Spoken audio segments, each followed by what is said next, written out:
Like, okay, there's no fantasy here with Colin Kaepernick because he doesn't have a job at this point. Give us a strategy, though, because I'm joining Matt Berry's league, and self-admittedly, I've never played fantasy football. Ooh. I'm a purist a bit, right? So give me some tips on how I should go about looking at the quarterback position. This time next year, you'll be saying, like, in my 12 leagues that I play, now I'll be at 35. What is your strategy for quarterbacks? It's patience. Here's what I'm going to... When you look at the middle part of a draft that you're putting together, Eddie Lacy's kind of intriguing here, trying to get the second part of his career, launching that. But we've talked about his weight issues at nauseum this summer. Back over Eddie Lacy at this point, right? Elle. We're off to a good start. Put the ears to work here. Fantasy Focus podcast featuring, of course, Field and Matthew Berry and Stefania Bell starts up now. His season is right now. I need to go listen, clearly. 9 hours away from the trade deadline. We are inside now 9 hours, and the Cubs acquiring Justin Wilson and Alex Avila from the Tigers yesterday.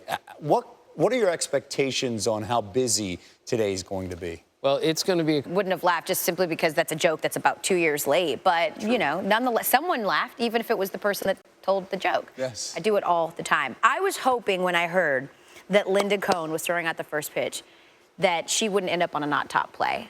Now, Linda is a fantastic netminder. She's a hockey girl, right? Like, that's what she does. But she was throwing out the first pitch yesterday. I was like, that's our girl coming through in the clutch. I watched her practice. She had it. I got nervous there. Did you? We set the whole thing up, but she was great. She was great. Listen, if she had done a terrible job, you never would have seen it on SportsCenter. Oh, that tape would have burned after that live shot. We would have pretended like it.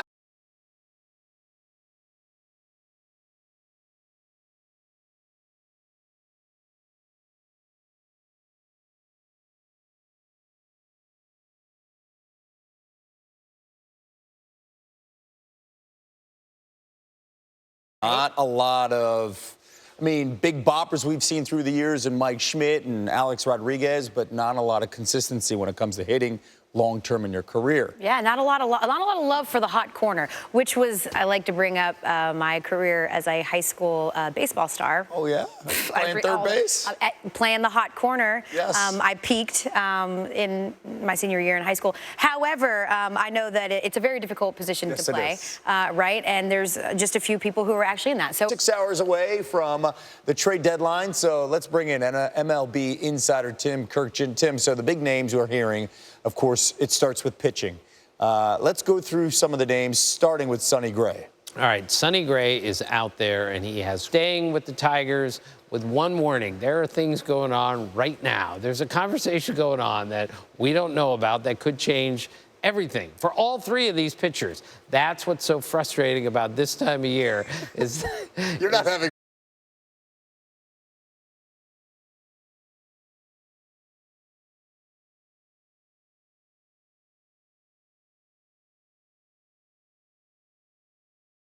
Welcomes in Jeff Bagwell, Pudge Rodriguez over the weekend. These are two players whom there had been suspicions of PED use. What does this tell you about the future of Hall of Fame voting? Well, I think there's been a softening, very small softening among the voters. I think 5 years ago or so, it was a very hardline group. And now I think we're going, but we're still going slowly, but at least they're going in this direction as opposed to way down. Trickling change right there. Now, let's talk about the trade deadline. Today at 4 p.m. Eastern, the Red Sox have acquired Mets closer Addison Reed for 3 prospects. Your thoughts on Boston's pickup? Well, it's really important that the Red Sox are giving up a significant piece from the actual team now. This is a really good move for the Red Sox because in the end, Tony, as David Johnson used to tell me, you win down the stretch with bullpen and bench. You win in October with bullpen and bench. And this is the common denominator of a lot of World Series teams in recent years, a deep, versatile bullpen. And the Red Sox today got a little deeper and a little more versatile. Tim Kirkjian with what we need to know on this very busy day. Thank you so much, Tim.